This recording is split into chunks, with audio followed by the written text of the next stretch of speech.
welcome to my home. My name is Kathy, and in today's video we're going to be canning up some beef.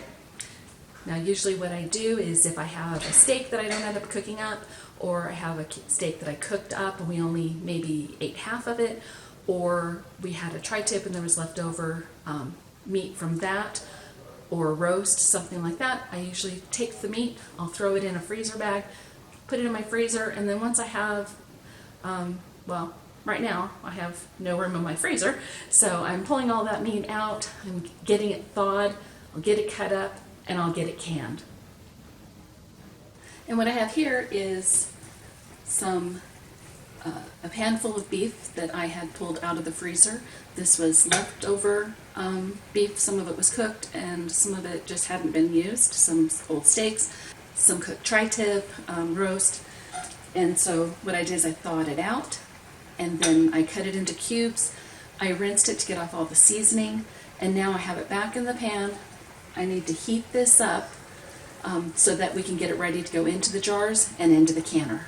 And by heating it up, it's going to pre-cook some of that, the beef that wasn't cooked at all, because I have some that's cooked and some that isn't. In this pot over here, I have some water that's heating up. I'll use that to go into the jars. You could use water or you could use beef stock, but as you'll see after we're done canning it, the beef itself with the water will create its own broth. Please do me a favor, and if you're not already subscribed to my channel, please subscribe. I really appreciate you doing that. Now let's get back to the video. My meat is hot, my water is hot, and my canner has water in it and it's heating up. I have 7 quart size jars. Here I have 6 of them are wide mouth and 1 is a regular mouth. I didn't have quite enough of the wide mouth. I do prefer using wide mouth when I'm doing meat.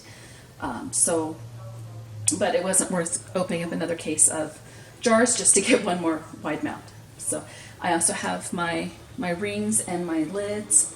I have some vinegar to wipe the rims with, and I have my debubbler.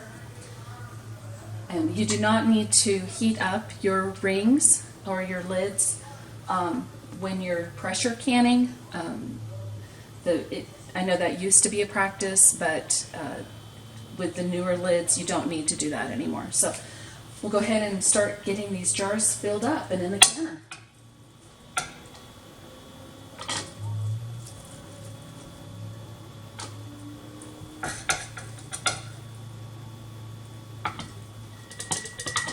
I am going to leave 1 inch head space.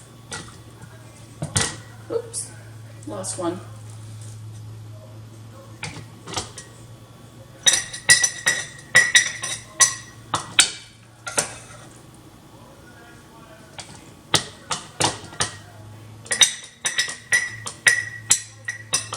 Okay, that was good enough for that one. So I'm going to go ahead and fill it with water. Again, leaving that 1 inch head space. 1 inch is about to right here.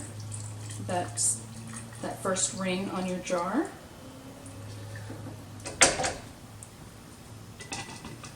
I'm going to go ahead and debubble it, and then I'll double check that head space.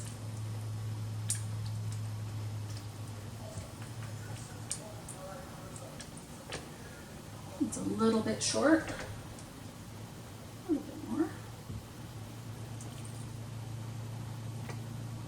There we go. Perfect. So, a little bit of vinegar. You always want to use vinegar when wiping the rims if you're using meat or anything that would have fat in it. If you're just doing like a vegetable or a fruit, you can just use water. But if there's any fats, you want to make sure you use vinegar, so that's nice and clean. Get my flat and a ring,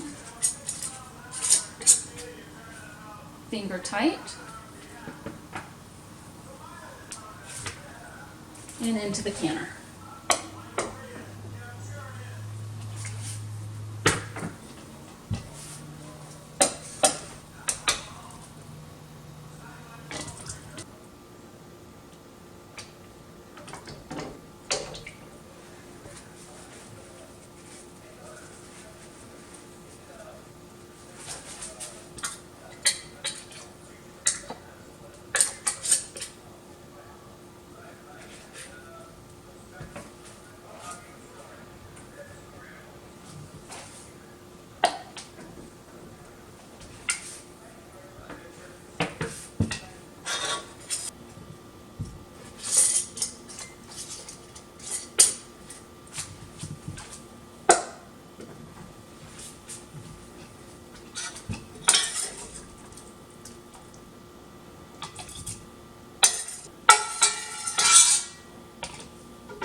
Looks like I had just enough for 6 quarts.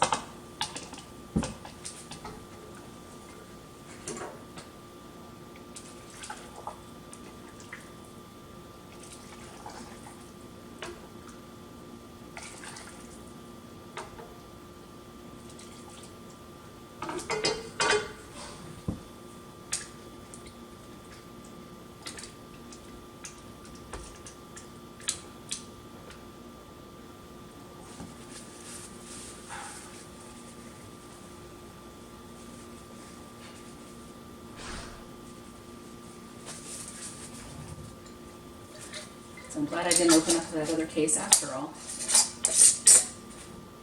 Finger tight in the canner. Okay, now that they're all in the canner, it's time to get the lid on. Get a little bit of olive oil for the rim.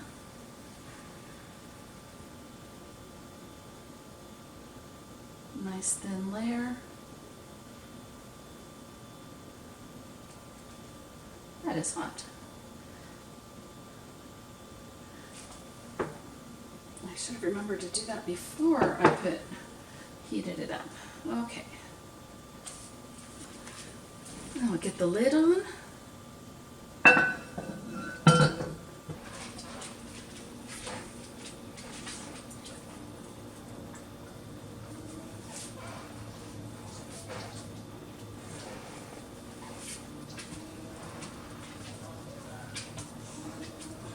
Okay, now that we have our jars in the canner, there's 2 to 3 inches of water in the canner.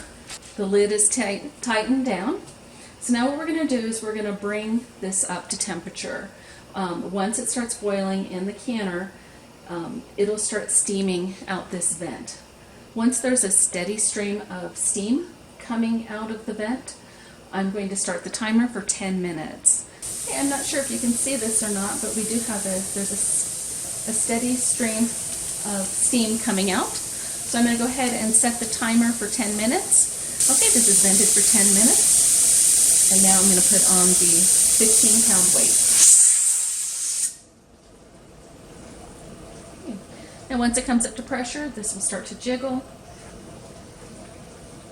And once that happens, I will adjust the heat as it goes to make sure it doesn't jiggle too much. And I'll process it for 90 minutes. So I'm just going to go ahead and get this processed, and I'll bring you back when it's all done.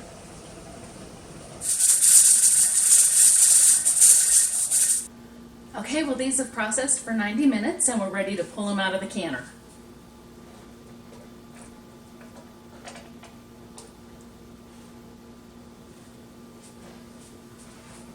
You see that?